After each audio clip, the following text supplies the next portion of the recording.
yavat sakha sakyor ivesha te kritaha praja visarge vibhajami bho janam aviklavas te parikarmani stito ma me samunadha mado ja maninaha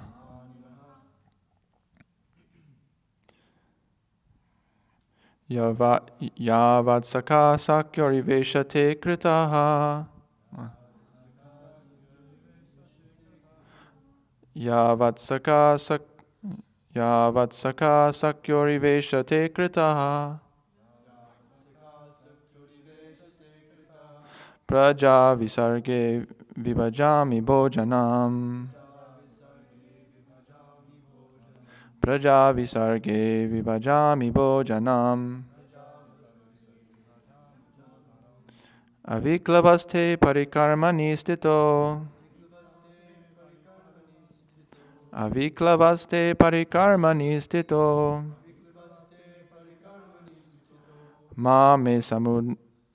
ma me samunadha mado jamaninaha ma me samunadha mado jamaninaha yavat sakha sakyoriveshate krita praja visarge vibhajami bhojanam aviklavaste parikarmani stito ma me samunadha mado jamaninaha yavat sakha sakyoriveshate krita praja visarge vibhajami bhojanam aviklavaste parikarmani stito ma me samunadha mado jamaninaha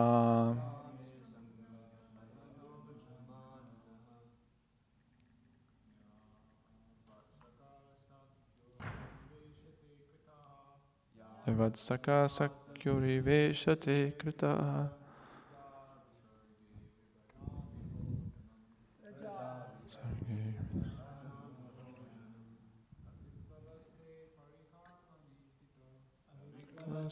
parikarmani stito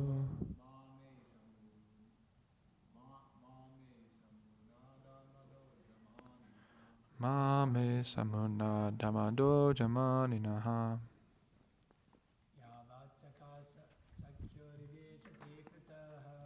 yavat sakha sakyoriveshate krita praja visarge vibhajami bhojanam aviklavaste parikarmani stito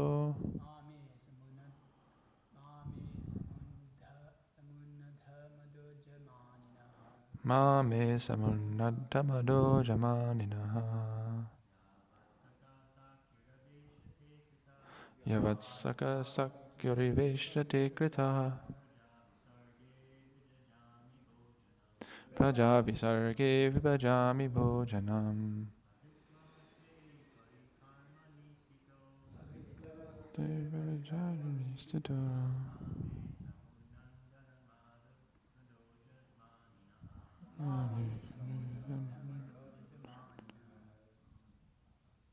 Mataris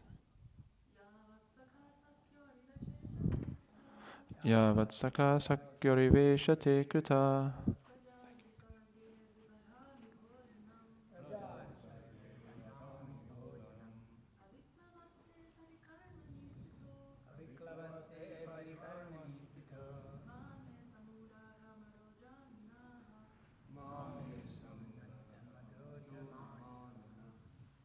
yavat as it is sakha friend sakyuhu unto the friend eva like that Isha, O Lord.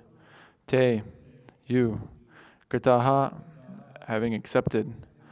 Praja, the living entities. Visarge, in the matter of creation. Vibhajami, as I shall do it differently.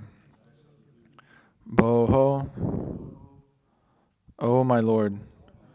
Janam, those who are born. Aviklavaha, without being perturbed. Te, your. Parikarmani, in the matter of service. Stitaha, thus situated. Ma, may it never be. May, unto me. Samunadha, resulting arise. Madaha, madness. Aja, O unborn one. Maninaha, thus being thought of. Translation and purport by His Divine Grace A.C. Bhaktivedanta Swami Srila Prabhupada Ki Jai. Translation: O my Lord, the unborn, you have shaken hands with me just as a friend does with a friend, as if equal in position. I shall be engaged in the creation of different types of living entities, and I shall be occupied in your service. I shall have no perturbation, but I pray that all this may not give rise to pride, as if I were the supreme. Purport: Lord Brahma is definitely situated in the humor of friendship with the Lord. Every living being is eternally related with the personality of Godhead in one of 5 different transcendental humors, namely Shanta, Dasya, Sakya, Vatsalya, and Madhurya.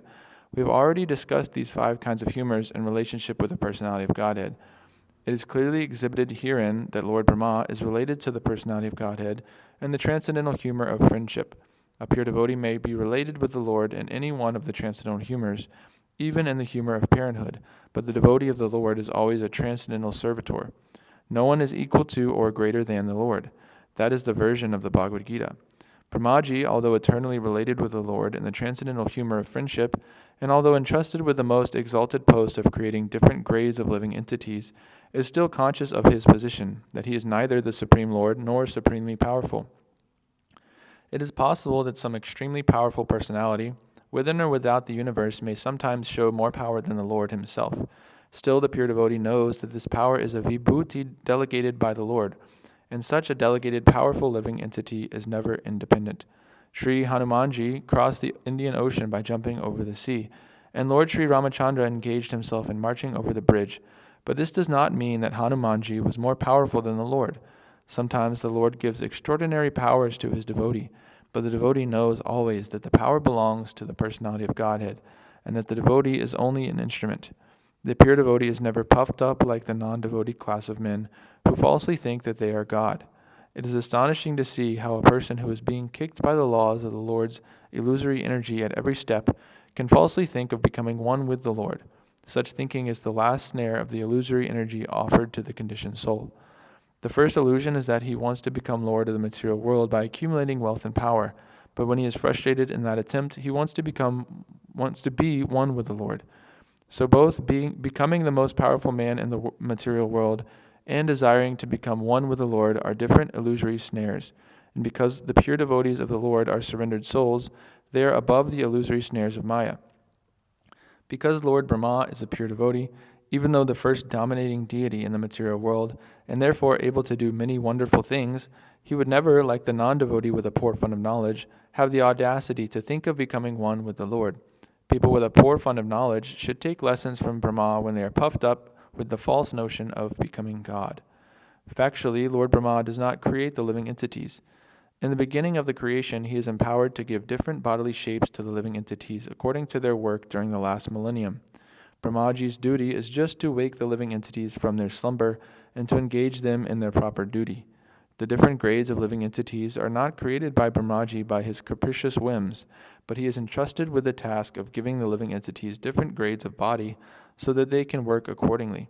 And still he is conscious that he is only instrumental, so that he may not think of himself as the supreme powerful Lord. Devotees of the Lord are engaged in the specific duty offered by the Lord, and such duties are successfully carried out without hindrance because they are ordained by the Lord. The credit of success goes not to the doer but to the Lord.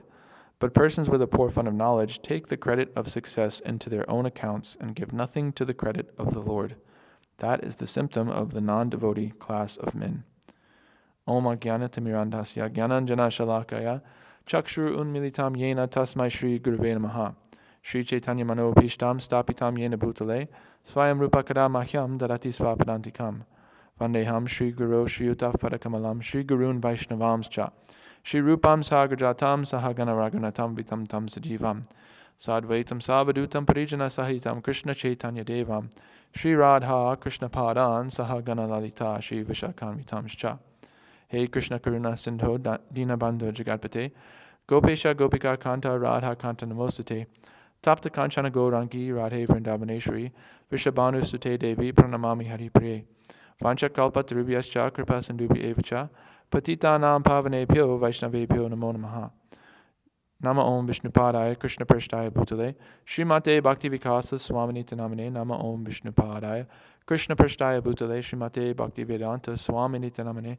Namaste Saraswate Deve Gauravani Pracharine Nirvishesha Shunyavadi Paschatyadesh Tarne Jai Shri Krishna Chaitanya Prabhu Nityananda Shri Advaita Gadadhara Shri Vasadi Gaur Bhaktavinda Hare Krishna Krishna Krishna Hare Hare Hare Rama Rama Rama Hare Hare Vagisha Yasya Vadane Lakshmi Yasya Chavaksasi Yasyaste Hridaye Sambit Tam Nishamham Bhaje.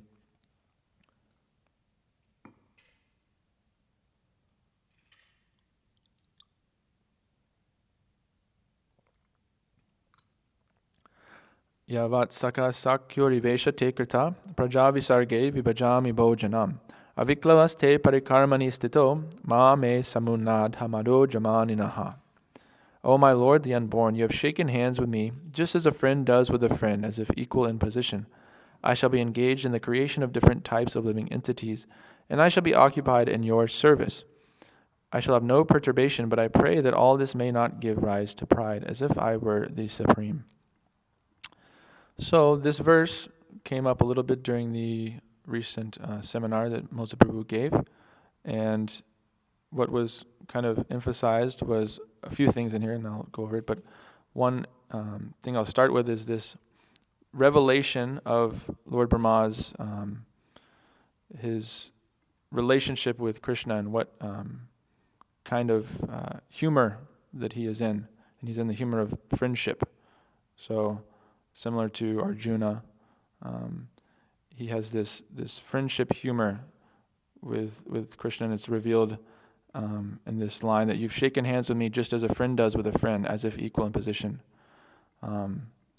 So Brahma has experienced this, but yet, and Prabhupada emphasizes this in the purport, despite that, he doesn't suddenly think of himself not as Krishna's servant. He doesn't say, oh, I'm actually just Krishna's friend, and now I no longer have to serve him, we're equal. It's emphasized as if equal in position. But we know, the living entity is never equal in position, or never equal or greater than the Lord in any way. But why is it that this relationship comes about where there's this idea of friendship between the Lord and the living entity? Why isn't it that everybody is just in this relationship of servitor, where this is more of our, it's our natural position to be servants, right, of Krishna, because we're part and parcel. But why is it that we have these different humors that Krishna gives us, friendship, conjugal love, parenthood, servitude, and then neutrality? So it's kind of emphasized in the Bhagavad Gita. Prabhupada already alludes to this in the purport, talking about, like I mentioned before, that no one is equal to or greater than the Lord. And so in chapter 11, text 43, if you want to pull that up, the Bhagavad Gita, this is the universal form chapter. So Krishna is revealing his universal form to Arjuna, and because Arjuna asked to see it. And you can go down to the translation. So, translation, you are the father of this complete cosmic manifestation of the moving and the non-moving. You are its worshipable chief, the supreme spiritual master. No one is greater than you, nor can anyone be one with you. How then could there be anyone greater than you within the three worlds, O Lord of immeasurable power? And then in the purport, you scroll down to the second paragraph. So here. The Lord is being paid obeisances in all respects. He is of immeasurable greatness. No one can be greater than the Supreme Personality of Godhead, Krishna, because no one is equal to or higher than Krishna within any manifestation, spiritual or material. Everyone is below him. No one can excel him. This is stated in the Shvetashvara Upanishad. Okay, I'll move on from there. This whole, 11th chapter, I just want to read through a little bit of the translations. Let me see where I was starting.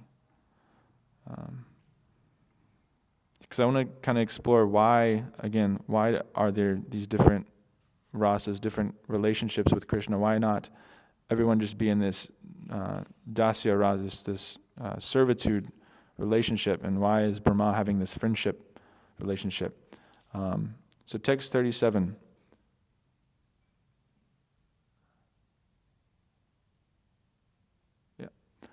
O Great One, greater even than Brahma, you are the original creator. Why then should they not offer respectful obeisances unto you? O Limitless One, God of gods, refuge of the universe, you are the invincible source, the cause of all causes, transcendental to this material manifestation. You are the original personality of Godhead, the oldest, the ultimate sanctuary of this manifested cosmic world. You are the knower of everything, and you are all that is knowable. You are the supreme refuge above the material modes. O limitless form, this whole cosmic manifestation is pervaded by you. You are air, and you are the supreme controller. You are fire, you are water, and you are the moon. You are Brahma, the first living creature, and you are the great grandfather. I therefore offer my respectful obeisances unto you 1,000 times, again and again. Obeisances to you from the front, from behind, and from all sides. O unbounded power, you are the master of limitless might. You are all-pervading, and thus you are everything. This is the important part, thinking of you as my friend, I have rashly addressed you, O Krishna, O Yadava, O my friend, not knowing your glories. Please forgive whatever I may have done in madness or in love. I have dishonored you many times, jesting as we relaxed, lay on the same bed, or sat or ate together, sometimes alone and sometimes in front of many friends. O infallible one, please excuse me for all those offenses. So this is, kind of the root of what I'm trying to get at here, which is that when Arjuna sees this universal form of Krishna, he's no longer in that moment able to relate to him in this friendship relationship that they had before. And because of that, there's not as much of a flavor there. There's not this loving exchange that Arjuna experienced with Krishna before. And that's why at the end of this chapter, Arjuna goes on to say, please, go back to the form I know you as. I don't want to see this anymore. He was too overwhelmed with it. And it wasn't, this is why devotees aren't particularly so focused on meditating on the universal form of the Lord, the Virat Rupa, because it's more impersonal and it's not something that you can have that personal relationship with. All the photos we have here of Krishna's personal form. I mean, we have, Mahavishnu, but even then it's all, forms that we can, relate to in that way. But as Brahma is saying, he's the servitor first. And why is it that we're told to have this servitor mentality in regards to Krishna instead of just thinking of him as our friend from the start? And the reason is that if we are going straight to that level, we're not understanding and appreciating who Krishna is, that he is the Supreme Lord, that he's completely greater than us in every single way. No one can be equal to him. You must establish first that we are his eternal servant, and that he has created this situation where there's these different rasas, different relationships, so that he can enjoy these different flavors. It's not so that we can enjoy him as a friend. He wants to enjoy us in these different ways. And so, Arjuna and Brahma, they're both pure devotees, so they're able to enter into these different relationships without becoming prideful and puffed up that, well, I'm on an equal level as Krishna. So this is very important to understand, that we can't jump straight into this. And this is what the Prakritya Sahajas get wrong. I mean, they get more things wrong, but this is one thing that they engage in, is they try to jump straight to the topmost platform without establishing themselves as a servant and purifying their consciousness, purifying all of their material desires. And they get into a place where they're simply making offenses and thinking that they're on the devotional platform when they're still, on the material platform. And it's even worse than just a gross materialist, because they're perverting devotional service in a way that's really horrible for other people. So this is why, Krishna creates this, that he's, if he's just in the universal form, if he's just in this impersonal form that's not personally relatable with the devotee, then the devotee and Krishna can't exchange these these intimate pastimes and these pastimes of friendship and such, parenthood. And Krishna enjoys to have all these things. So, there's many different examples of this kind of thing happening. There's the pastime with Mother Yashoda, and Krishna is accused of eating dirt, and she comes up to him and asks him to open his mouth so that he can prove that he didn't eat dirt. And when he opens his mouth, he manifests, or Mother Yashoda sees the entire cosmic creation within his mouth and becomes completely bewildered. And it's a similar situation where this Yoga Maya is pulled back for a moment, and Krishna's true status is revealed to the devotee.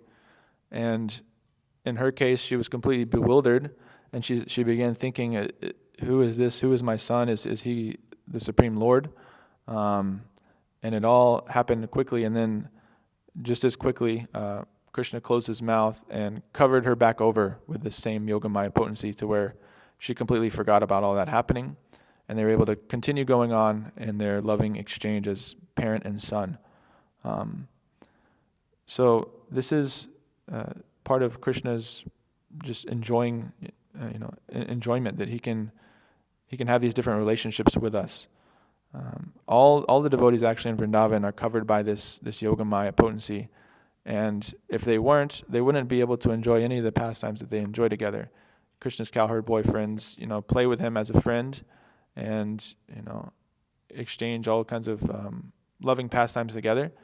But if they knew that he was the Supreme Lord, they would be in complete reverence and awe, and unable to relate with him on a level of friendship as they do.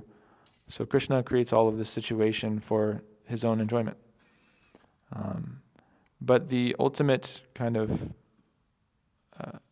direction of this purport in this verse is that although you have shaken hands with me just as a friend does, as if equal in position, I shall be engaged in the creation of different types of living entities, and I shall be occupied in your service.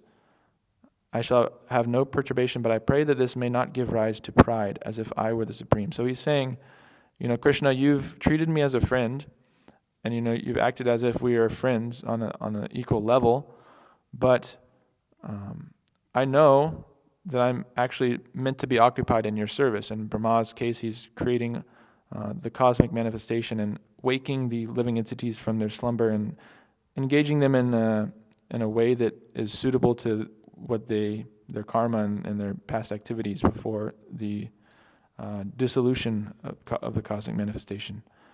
So Brahma is aware, okay, I'm actually your servant, but you are acting as my friend, and I'm praying to you that this situation doesn't give rise to any pride, that I don't feel proud of my position, that, I'm friends with Krishna, and we're equal, and that he's praying that he never gets to this level. And this is exhibiting the proper way to pray to the Supreme Lord. That there's also this other verse, Yari dasyasi me kaman varms tvam vardashba kamanam hridya samroham bhavatas tuvanevaram, that I don't know the exact translation, but it's Prahlad Maharaj, and he's saying that I don't pray for any material boon, essentially. The only thing I pray from you, Lord, is that there be no material desires within the core of my heart. So this attitude of praying in a pure way is that we're praying to Krishna, not that we get some material benefit or that we feel happiness or that we can have a certain kind of relationship with Krishna or that Krishna will do something for us. It's that we want to continue on in our devotional service and understand our true position, that we're servitors, and get rid of these unwanted material desires, these anarthas within our heart. And we're praying for that mercy in that way. And by doing that, that's very pleasing to Krishna. He reciprocates with the genuine devotees that are sincerely trying to develop that relationship with him and understand their true position. And these are the kinds of prayers that you see throughout the Bhagavatam that are pleasing to Krishna. So we can learn a lot from them and learn some of them and recite them. There's so many instances in the Shastra, of course, of proving that we are essentially servitors of Krishna. That's our constitutional position. Jivir Swoop Hoy Krishna Nitya Das. And then there's this, let's see if I can find exactly what it is. This, this is, the purport says it's verse 74 from the Padyavali, an anthology of verses compiled by Srila Rupa Goswami, but it's Madhya Lila 1380. You can pull it up.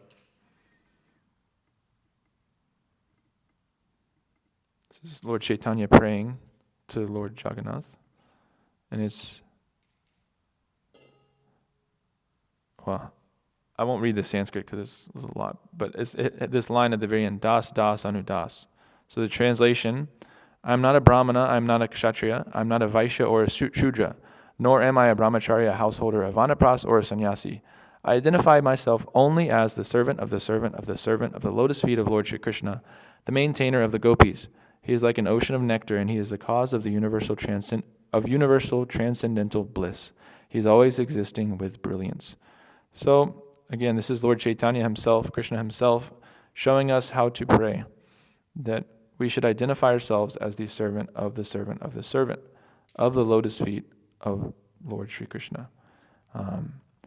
And, another point I was thinking about with this purport or this verse is that Brahma, while he may be directly in a personal relationship and serving the Lord directly, that's not the case with any of us. We are in this situation where we're das, das, anu, das, and on and on and on for forever. We're the servant of the servant of the servant. And, Lord Brahma is right there directly with Krishna, getting instruction from him and getting this transcendental knowledge from him, as it's going to shortly go on to the Chatra Shloki, the original 4 verses of the Bhagavatam. But we are much lower on the totem pole. But this is actually kind of good news in a way, in many ways, because one is that Lord Brahma had to engage in tapasya for 1,000 years, was it? Or 100 years? 1,000 years. So he had to engage in tapasya for 1,000 years. There was nothing in the universe. He was just all alone. He had to meditate there and this austerity that we could never imagine undergoing. And we don't have to do any of that. Lord Chaitanya and the spiritual master have given us so much mercy, and they've given us this method by which we can quickly advance and realize our true nature and get to the level of pure devotional service in this life. And Prabhupada said that, we can go back to Godhead in this life. So all we have to do is chant the holy names, engage in devotional service, come to Mangalarti, hear, chant, read the books, read Prabhupada's books, take prasadam, go on Sankirtan. Very simple stuff that's not anything close to 1,000 years of austerity like Brahma had to do. Associate with devotees. We get all this nice association. Lord Brahma was just by himself for 1,000 years. So we can't imagine the difficulty of going through such a thing. So because we are lower on the totem pole in this way, we're very blessed and very lucky. Another thing I wanted to emphasize is this whole idea of being a servitor. So coming into Krishna consciousness, from an American background, you might have the idea that being a servant or a servitor is some lowly thing. That, if you just take the history of this country, for example, the people that were servants were like basically slaves. Like slavery was like the last time there was like servants, and now like there's not really so much servants in this country. I mean, there's like people that do like lower work, like janitors and stuff like that, but they're not seen as a servant. And I've heard in India, like a lot of people, like I think Mahotsa Prabhu said that he grew up and there were servants in his house. This is like a common thing in India. But here, like to have that would be like, I don't know, maybe billionaires have it. Like they have like some like people like personal chef and that kind of thing. But even then, they're paid very well and they're not seen of as some kind of like lowly profession. So this idea of being a servant would be like very unpalatable to most Americans. That if you tell them, actually, you're a servant, they don't want to be that. They want to be the master. But what that, I was thinking about this and just contemplating on it, and what that stems from is, that being a servant in this material world is a horrible thing because your master is of demoniac nature and they are out for themselves. They want to exploit you and use you for whatever they can, and then just discard with you and get another servant or whatever. They don't have any kind of they're not actually caring about you in any way. But if you're in a situation where your master has infinite humility, love for you, beauty, wealth, strength, intelligence, all the good qualities, and infinite capacity, and it's a much different situation. Because Krishna is that person, and he exists only for his servitors, as it's been said. The reason he exists is for his devotees. And so those who are serving him, the devotees, they get to enjoy on the level of Krishna, but they don't have any of the burden, you could say. It's not a burden for Krishna, but it would be for us, or the headache, or the just complexity of having to run the whole show and do everything. The amount of responsibility Krishna has, if you think about it, is insane. He's making sure everybody, is getting their desires fulfilled. He's within everyone's heart, accounting for all the sinful and pious activities that they accumulate and making sure that they get the appropriate birth in the next life. He's, creating and maintaining infinite, countless universes in the material world. And the whole time he's completely aloof in the spiritual world, and enjoying and chanting and dancing and having a good time and eating and doing whatever he wants. So the thing is that the servant, as this analogy has been stated many times here, that the servant gets to enjoy on the same level as the master.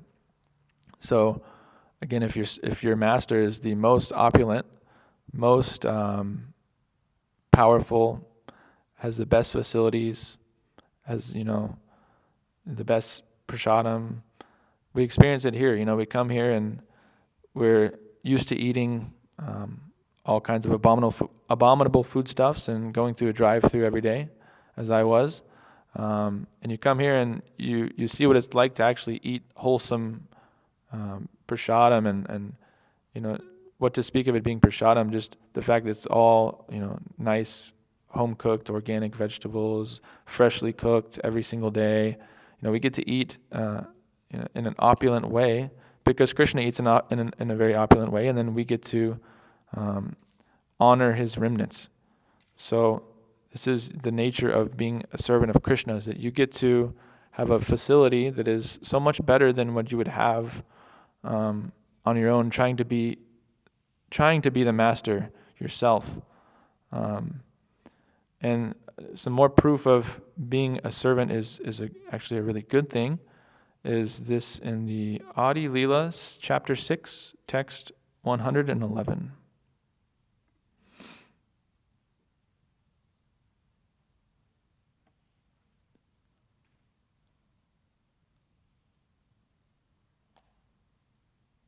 Okay, so avatara ganara bhakta bhave adhikara, bhakta bhava hoite adhika sukha nahi ara. Translation, all the incarnations are entitled to the emotions of devotees. There is no higher bliss than this. Purport. All the different incarnations of Lord Vishnu have the right to play the roles of servitors of Lord Krishna by descending as devotees. When an incarnation gives up the understanding of his godhood and plays the part of a servitor, he enjoys a greater taste of transcendental mellows than when he plays the part of the Supreme Personality of Godhead. So, I just found this yesterday. I really like this. This is, Lord Chaitanya, this is what he did. He came down in the mood of a devotee, and in order to taste that and see what it's like to be a devotee of himself, and he came in the mood of Srimati Radharani. And it's saying here that when an incarnation gives up the understanding of his godhood and plays the part of a servitor, he enjoys a greater taste of transcendental mellows than when he plays the part of the Supreme Personality of Godhead. So it's essentially saying here that the devotee is experiencing the highest bliss. It's not that Krishna is the master and he gets all the bliss and we're just delegated or relegated to being servants, and we have to simply serve him like a slave, something like that. And he gets all the enjoyment. We just have to get into our position as a servant. We get greater bliss even than him, and so much so that he comes as the devotee to understand what that feels like. There is no higher bliss than this. So extremely fortunate, like I said before, we don't have to undergo austerity for 1,000 years. We just engage in this very simple process of chanting and dancing and spreading the message. And through that process, we become very, dear to the spiritual master by executing his order, following his instruction.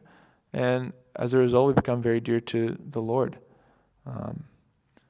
So another very important thing that is discussed in this purport that I wanted to cover is this idea of pride.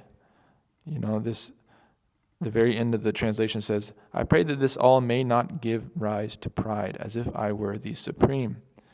And this pride is extremely dangerous to the Bhakti Lata Bij. It can choke it up and suffocate it very easily. This is, does anybody know a verse that kind of says, it doesn't directly say that pride will destroy, but it kind of says the opposite. Might be too vague, if anybody can think of it. Like, what is the opposite of pride, and what does that do for your devotional service?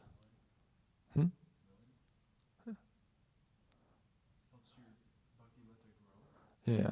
So that was too vague. But what I was thinking is Trinada Pisanichena Toribasishna Manina Manadena Kirtaniya Sadhari, that when we think of ourselves as lower than the straw on the street, and we're more tolerant than the tree, that's when we can always chant the holy names. But if we have pride, which is the opposite of this humility, then we can't. Logically, it follows that we won't be able to chant the holy names, and we're going to commit offenses and have extreme impediments in our devotional service. So I was listening to Bhakti Vikas Maharaj discuss about this, and this was the name in Vishnu Sahasranam, Dambo Darpo, that he's the destroyer of pride. Krishna is the destroyer of pride. And he was discussing how in the Bhagavad Gita, chapter 16, text 4, you can pull it up, sure. This is the chapter, Divine and Demoniac Qualities, and the very first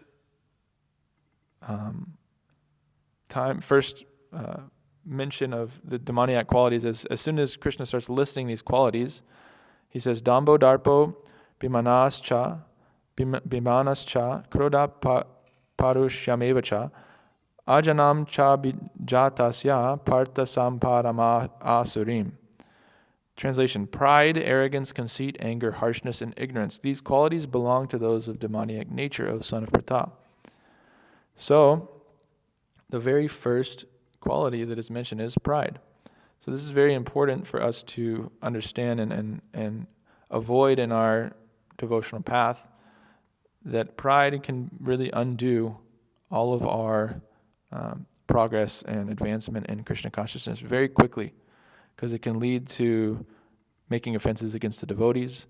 And then once that starts happening, then we lose the association of devotees, and we lose the mercy of the devotees and the spiritual master. And it's just a very tough, rough time in the dark well of material existence from that point. So I wanted to go over a few verses that I really like that kind of help me in terms of managing pride, because I'm extremely prideful, and they have sobered me up a little bit in a way that when I read them, there's one especially that I want to read that really blew my mind when I first read it, and it really helped me. So I want to read through a little bit. This one is Bhagavad Gita 3:27. We'll start with that.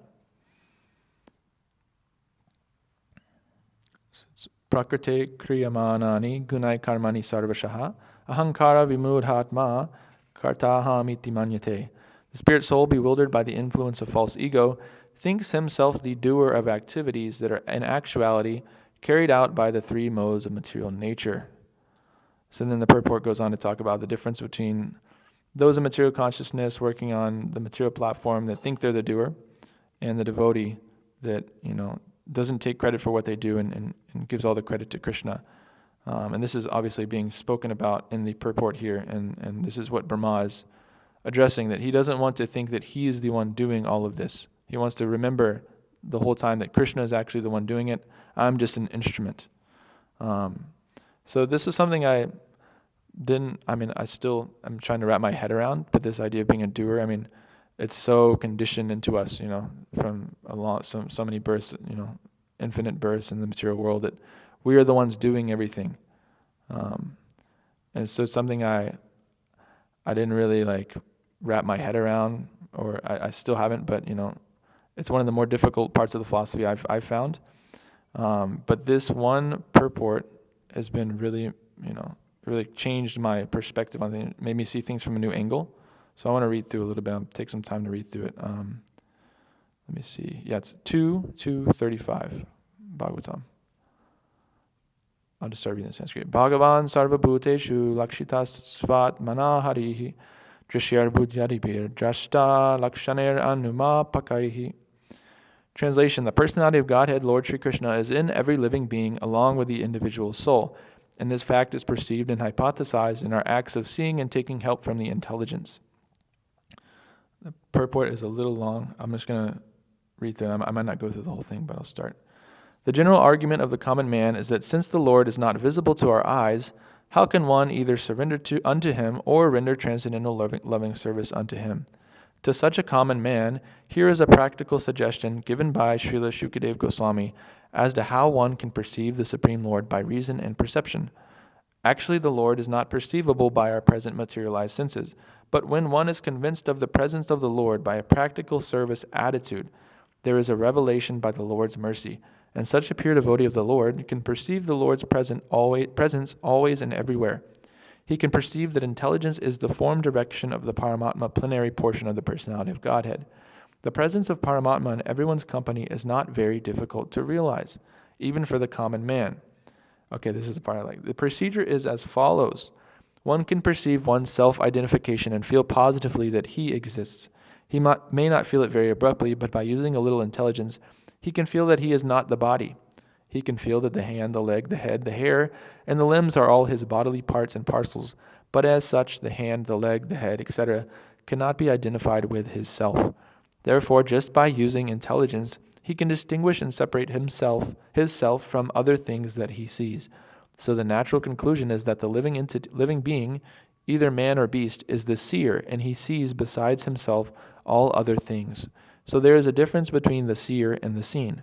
Now, by a little use of intelligence, we can also readily agree that the living being who sees the things beyond himself by ordinary vision has no power to see or to move independently. All our ordinary actions and perceptions depend on various forms of energy supplied to us by nature in various combinations. Our senses of perception and of action, that is to say, our 5 perceptive senses of 1, hearing, 2, touch, 3, sight, 4, taste, and 5, smell, as well as our 5 senses of action, namely hands, legs, speech, evacuation organs, and reproductive organs, And also our 3 subtle senses, namely mind, intelligence, and ego, 13 senses in all, are supplied to us by various arrangements of gross or subtle forms of natural energy. And it is equally evident that our objects of perception are nothing but the products of the inexhaustible permutations and combinations of the forms taken by natural energy. As this conclusively proves that the ordinary living being has no independent power of perception or of motion, and as we undoubtedly feel our existence being conditioned by nature's energy, we conclude that he who sees is spirit, and that the senses, as well as the objects of perception, are material. So I'll stop there on that, reading that. But this is, I think it must have been in the class we had on this, like it must have been like a year ago or so, that I really started thinking about this more, that this is something I never really considered, that these bodies, all the senses that we have, our mind, all the objects around us, these are things that have just been given to us. It's not that we created our sense of sight, or we didn't create our ability to hear. This has just been thrown upon us. And so that's, to me, that was really mind-blowing that, actually, okay, I haven't actually, earned or created any of this stuff that I'm using to perceive and interact with the world. So just that alone, everything I'm doing is just the result of getting these gifts, you could say, of senses and such, and the ability to think, and in this human form of life, we're able to do anything, on the spiritual path and such. So, everything we're doing is the mercy of the Lord, even from the fact that our senses are existing, just because of the Lord created them. Another purport I want to go over is 495, and this discusses, I've been reading this in the Bhagavatam recently. This is Dhruva Maharaj. I'll just read the translation and a little bit of the purport. That as at that time, Dhruva Maharaj became perfectly aware of the Vedic conclusion and understood the absolute truth in his relationship with all living entities. In accordance with the line of devotional service to the Supreme Lord, whose fame is widespread, Dhruva, who in the future would receive a planet which would never be annihilated even during the time of dissolution, offered his deliberate and conclusive prayers. And then I'll just, second sentence of the purport. Dhruva Maharaj never went to any school or academic teacher to learn the Vedic conclusion, but because of his devotional service to the Lord, as soon as the Lord appeared and touched his forehead with his conch shell, automatically the entire Vedic conclusion was revealed to him. So this is an important thing as well, that Dhruva Maharaj was a small boy. He didn't have any formal training in Vedic knowledge or devotional service, other than Narada Muni telling him to go to the forest and execute this tapasya. And he went out there, and the Lord appeared to him after some months. And he was so bewildered, and the thing that happened was he didn't know how to properly pray to the Lord in that moment, but he was feeling an anxiety about that, because he wanted to offer prayers to the Lord, but he had no idea how to do it. So the Lord touched his forehead with his conch shell and imparted this knowledge unto him, and through that he was able to offer suitable prayers to the Lord. So it's just another example of, we're not the doer, we're not the ones that are achieving anything. This was spoken about last night in the class. For those that weren't here, someone asked, or someone mentioned about, that they were told that they were able to come to devotional service because of their past actions in a past life or something like that, or that they maybe performed some devotional service before. And Chandanacharya Prabhu made it clear and corrected that no, this is not the case. It's not that we have done something and because of that we are able to engage in devotional service. It is purely by the mercy of the devotees that we're able to do this. We never would have come to this point if it weren't for the mercy of the devotees, the association of devotees. And this is something we have to keep in mind, or else this pride can creep in. I did this, I did something in my past life, and therefore now I'm in this position where I'm nicely, executing devotional service, and, I'm the one doing it. I'm the one that's executing the devotional service, and it's all because of my own endeavor. But Dhruva Maharaj is making it clear in this past time that, although he did make endeavor, and that's still required that we show the effort, but ultimately reaching the topmost point, reaching this level of pure devotional service is not something within our power. It's not like like a power lifter that they want to squat 800 pounds is like the world record or something? Past that? 1,000? Anyway, so like say you want to squat 1,000 pounds. That's something that is very difficult to do, but it's still within the realm of our own abilities as a human being. Or you want to, send a rocket to space or something. Like these things are things that people do, but they're under the illusion that they're the doer. Again, Krishna has given them the strength to lift those weights. Krishna has given them the intelligence to send that rocket, but the idea of getting to the level of pure devotional service is so far beyond what we can actually do that we can never be an illusion that we are the ones doing it. There's also this, of course, Yasya Devi Para Bhaktir Yata Tevi Tatagaro Tasya Te Katita Hyarta Prakashante Mahatmanaha, that Mosa Prabhu quotes or prays every time, typically before his classes, that only unto those great souls who have implicit faith in both the Lord and the spiritual master are all the imports of the Vedic knowledge automatically revealed. So again, it's not that we come into devotional service and we have some more, maybe more material intelligence than someone else. Maybe we have a PhD in Vedic scriptures or something like that. And we come in and we are more qualified to receive the mercy than someone who comes off the street, didn't graduate high school, and just engages in devotional service nicely, but isn't so scholarly. It's not that first person is going to be entitled to having these imports of Vedic knowledge revealed to them, more so than the second person. In fact, it's almost an impediment at that point, that when you have this background of doing things materially, that you become more puffed up, you get this pride, this leads to downfall, this pride that is the impediment to pure devotional service. I've definitely experienced that because, I'm a little bit older coming in, and I've done I've worked different jobs and such, and had so-called, somewhat material success or whatever you could say. Not really, but, in my eyes it was, and that I come in and think, oh, well, I've done this, so I'm entitled to something, but it's definitely not the case, and it's something that you really have to be careful of. So, if you choose, like I was saying before, if you choose not to accept the mercy and not to work on this pride and try to get rid of it, you begin to commit offenses against the devotees and against the Lord.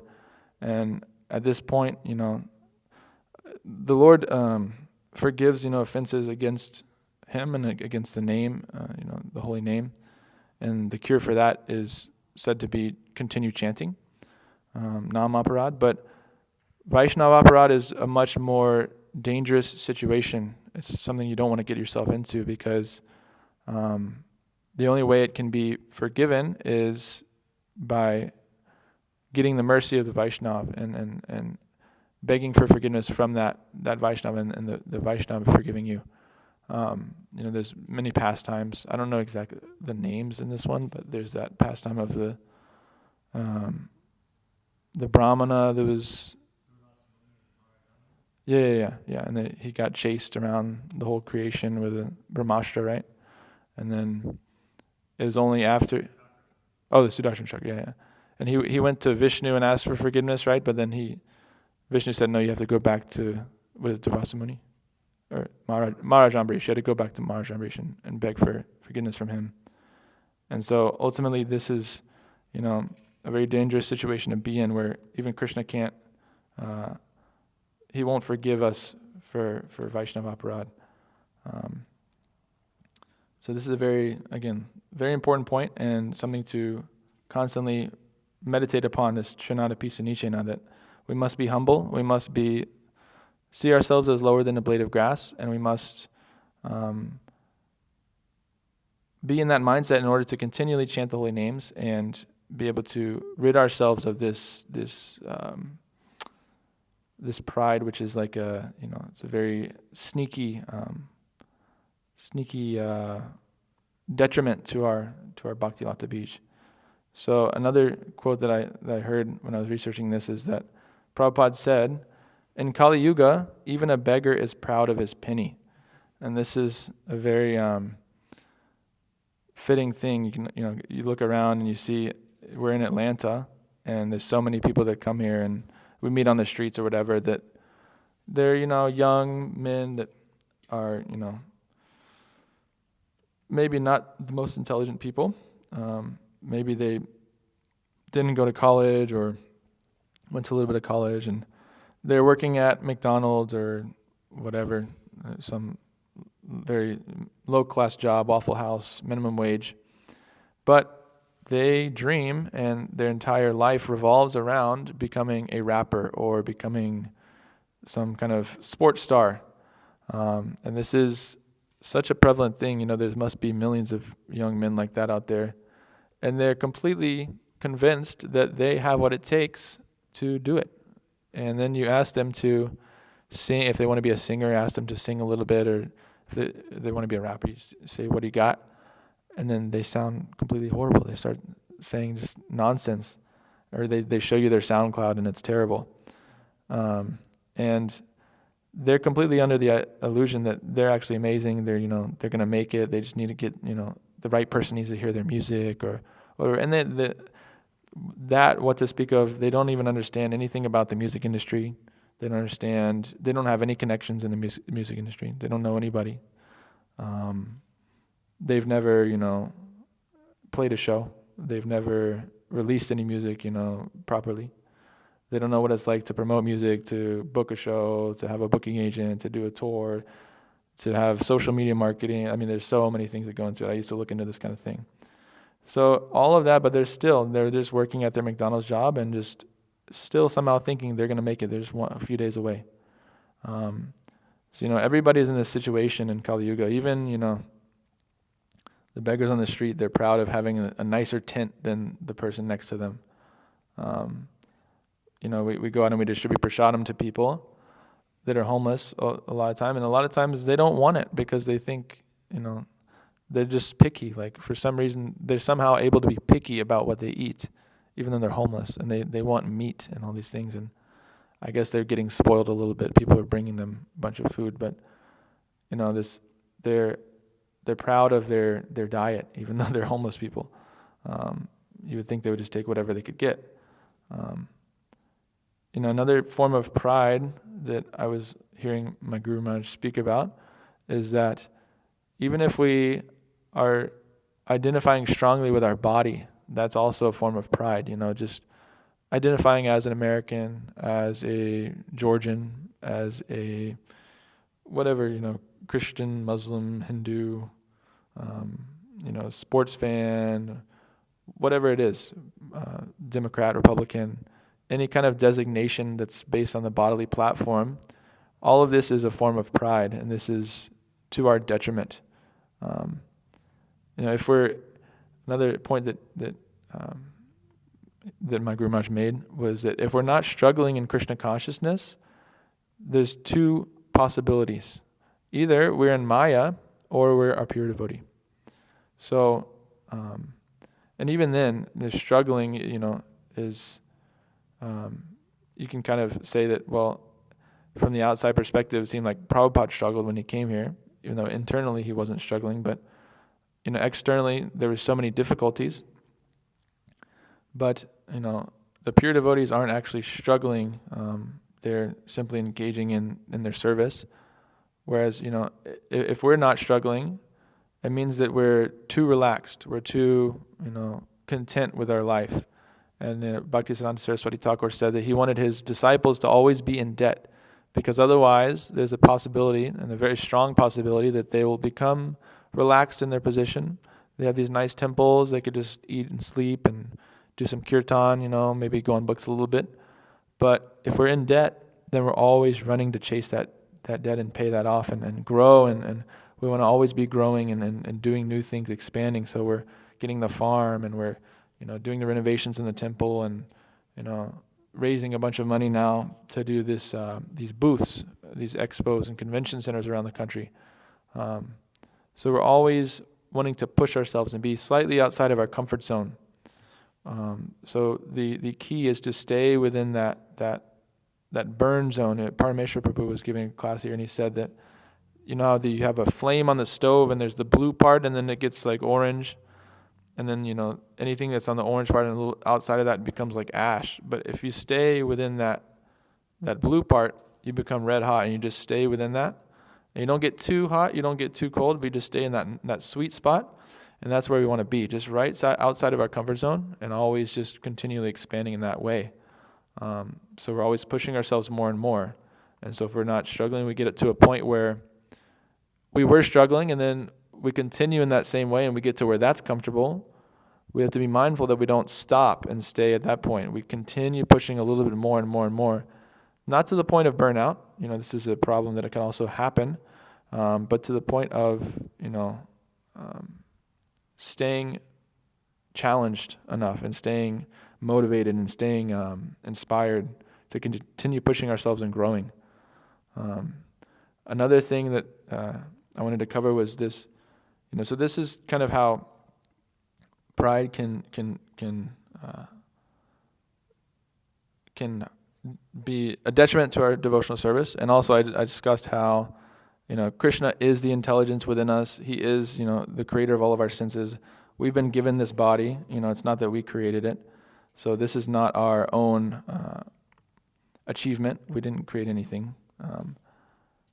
But this is that name, Dambo. Wait, no. What is it? Anyways, I said one of the names of Vishnu Sahasranam, I think, before, but another one that I was listening to my Guru Maharaj speak about before, it was Darpaha. And this means Krishna is the destroyer of our pride.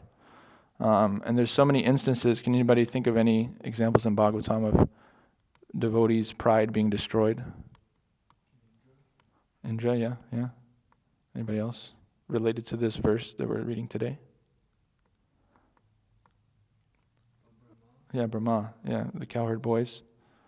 There's another one that my Guru Maharaj mentioned was, and he prefaced this by saying, if he had any, he said, if there was any pride there, but Bali Maharaj, if he had any pride, what happened to him? He got the entire universe taken away from him.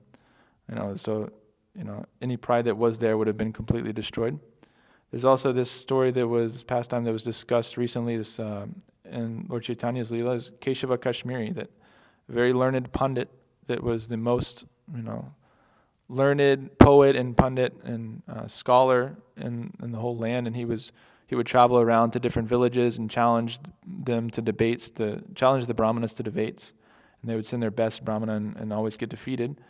He went up to Lord Chaitanya and asked him, and started debating with him.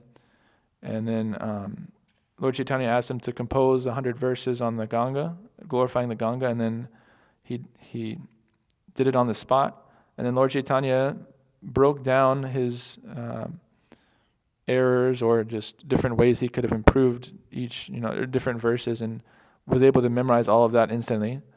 And, anyways, I'll kind of speed up that, but it ultimately led to this, Keshava Kashmiri returning the next day and submitting and surrendering to Lord Chaitanya and realizing that he was the Supreme Lord, because he was he was a devotee of, the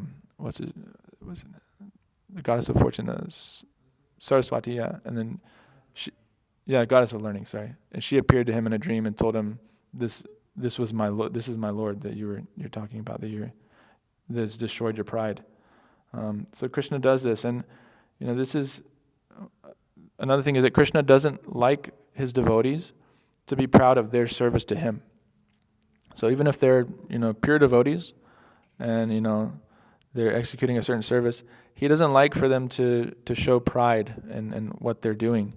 The example is the gopis, and they're during the rasa dance, and they have the thought that we're the most fortunate women in the universe. This is so amazing. They got a tinge of pride, as again they're pure devotees, so it wasn't pride in the sense that we have pride.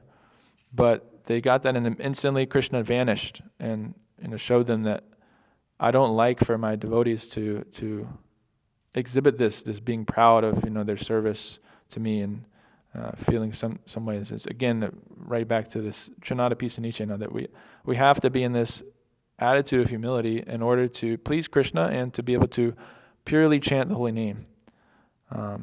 This false prestige, it takes us away from Krishna and makes us think about ourselves. Another thing that I wanted to mention is that Krishna himself is extremely humble. I mean, he's the most humble person there is. Imagine being in a position like him, anywhere close to that, and being able to be humble. It's completely unimaginable. But somehow Krishna's so perfect and amazing that he has infinite humility.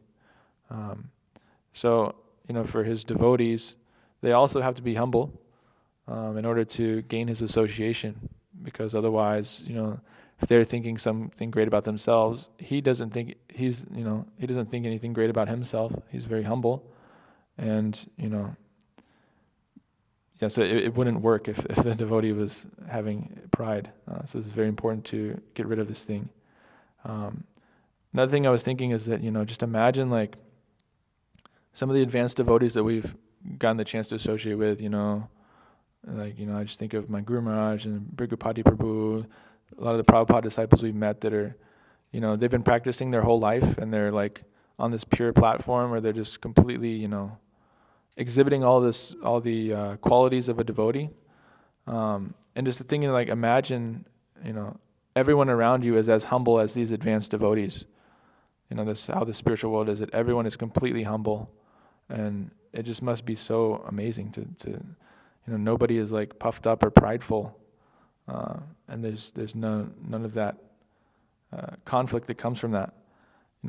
These devotees that I'm discussing, they're so meek and humble in one sense, but in another sense, they're also extremely powerful. It's like the opposite of materialists. I was thinking, there's like a small dog, like a chihuahua, that you walk up near it and it starts barking like crazy and like acting like it's some big, predator, like it's gonna like bite you or something. But if it bites, it won't hurt at all. Versus like a lion, the devotees are like a lion. Bhaktisiddhanta Saraswati Thakur was like the lion, and he's, they're quiet and they're like, they're not making a big, fuss and like showing that they're the big one, but ultimately they could completely destroy you. Another thing I want to cover, it's getting a little late, but just real quick, there's also this pride that can actually be good. Krishna is also known as Darpa Da, so the giver of pride. It's the next name in Vishnu Sahasranam. So Krishna actually gives pride to his pure devotees, but it's only in relation to him. So the example given in the purport here is of Hanuman, that he was given the ability to fly over from India to Lanka, and Lord Ram simply walked across the bridge. So seemingly Hanuman had some kind of power that Lord Ram didn't. But this is only because he is glorifying the Lord by using this ability. And then, of course, another very important thing that I thought of in relation to this, another devotee that has exhibited a power and an opulence that even the Lord didn't display. Can anybody think of anybody recently in the recent history that's done that? Exactly. So, Lord Chaitanya left this prophecy that his holy name would spread all over the world. And he could have done it himself, but he left this for Srila Prabhupada, for the pure devotee to come and spread this name all over the world. And so he's glorified as well. And Krishna loves when his devotees are glorified. So Prabhupada had that service of distributing this all over the world, and he fulfilled that order. So seemingly, it's as if he's done more than the Lord, but of course we know that he was empowered by the Lord, and he was a completely pure devotee, just acting as an instrument, as we're discussing. And then I'll end with just this, reading the translation of you don't have to pull it up because it's bhajan. It's Boro Kripa Kole Krishna, the song that Prabhupada wrote on the Jaladuta when he first arrived. I'm not just going to read towards the end the translation because it kind of is nicely fitting. So starting on the 11th text. Somehow or other, O Lord, you have brought me here to speak about you. Now, my Lord, it is up to you to make me a success or failure as you like. O spiritual master of all the worlds, I can simply repeat your message, so if you like, you can make my power of speaking suitable for their understanding. Only by your causeless mercy will my words become pure. I am sure that when this transcendental message penetrates their hearts, they will certainly feel engladdened and thus become liberated from all unhappy conditions of life. O Lord, I am just like a puppet in your hands. So if you have brought me here to dance, then make me dance, O Lord, make me dance as you like. I have no devotion, nor do I have any knowledge, but I have strong faith in the holy name of Krishna. I have been designated as Bhaktivedanta, and now, if you like, you can fulfill the real purport of Bhaktivedanta. And I was just thinking that maybe I could be wrong on this, but it seems like this is almost a display of this this giver of pride, this transcendental pride that I was just discussing, that, Prabhupada in his humility is saying, I have no devotion, nor do I have any knowledge. We know that he's full of both of these things completely, but he says, but I do have strong faith in the holy name of Krishna. So he's showing, I know that your name is powerful. He's saying, I have this one thing. He's saying, I don't have this, I don't have this, I don't have this. You could almost think he might say, well, I don't have faith either. But he's saying, no, I do have faith in the holy name of Krishna, because he's saying, I'm your devotee, Krishna. And there's a pride in that association, that, I know that you are the Lord, and, your name is completely powerful, can cleanse the world and completely purify the conditioned souls.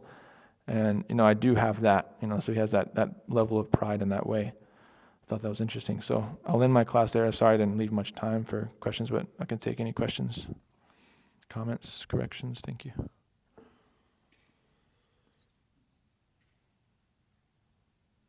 Hey, Mason. Okay.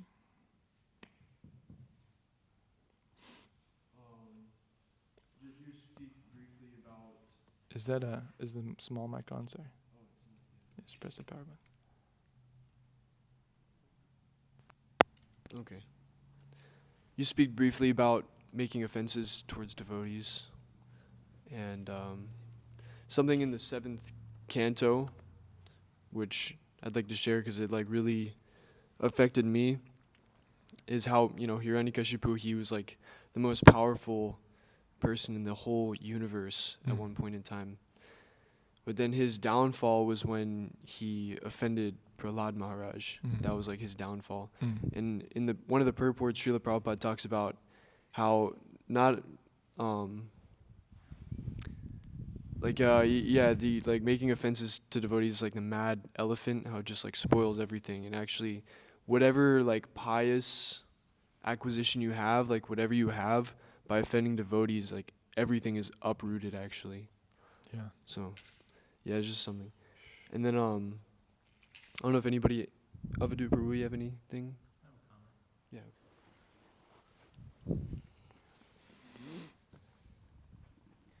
Prabhu, thanks for all your nice references today in class. I just have a comment from the 4th canto, which I was going over. And basically, Prabhupada is saying, in the end of today's purport, from the 2nd canto, Yeah. Prabhupada was saying that, Krishna is the one who's in charge, essentially. I can't remember the exact words. But could you pull? Are you running that there, Jenny? Could you go to the last paragraph? What was today's verse? 2:9:30. 2:9:30. It'd be helpful just so I can kind of cross-reference this. It's at the very end. Here we go. The credit of success goes not to the doer, but to the Lord. But persons with a poor fund of knowledge take their credit of success into their own accounts and give nothing to the credit of the Lord. And Prabhupada is making this amazing point in the 4th canto, that Lord Krishna gave Arjuna instructions and directions, but it was actually Arjuna who took credit for the fighting. Right. Prabhupada references this famous verse, Nimitta Matra Bhavya Savya Sachin. Oh, you just become an instrument. Everything was arranged by the Lord, but the credit of victory was given to Arjuna. So it's interesting to see there's always these like transcendental analogies given in Prabhupada's purports, because here Prabhupada is saying all the credits being given to Arjuna, and then here in the second canto it says, all the credit of success goes not to the doer but to the Lord. It's just like transcendental, Yeah. mysterious. Is that similar to like Prabhupada, like that, Prabhupada gets the credit for spreading, Krishna consciousness, even though he was an instrument for Krishna, but now his fame is spread all over the world because, Krishna's arranged in it such a way. He could have done it himself, Lord Chaitanya could have done it, but he let his devotee get the glory. And what's nice about that is, of course, we know, like you were saying, it was Srila Prabhupada, but then Prabhupada's whole mood, the whole mood of the Guru Parampara, it was my spiritual master. Yeah, exactly. Yeah. It was Bhaktisiddhanta Saraswati Thakur, it was Bhaktivinoda Thakur. Yeah. You can see that humility, but of course we say, all glories to Srila Prabhupada. Jai. Anything else? All right, Srimad Bhagavatam ki jai, Srila Prabhupada ki jai. Panchakalpatribhyascha kripa sindhubhyevacha patitanam pavanebhyo vaishnavebhyo namo namaha.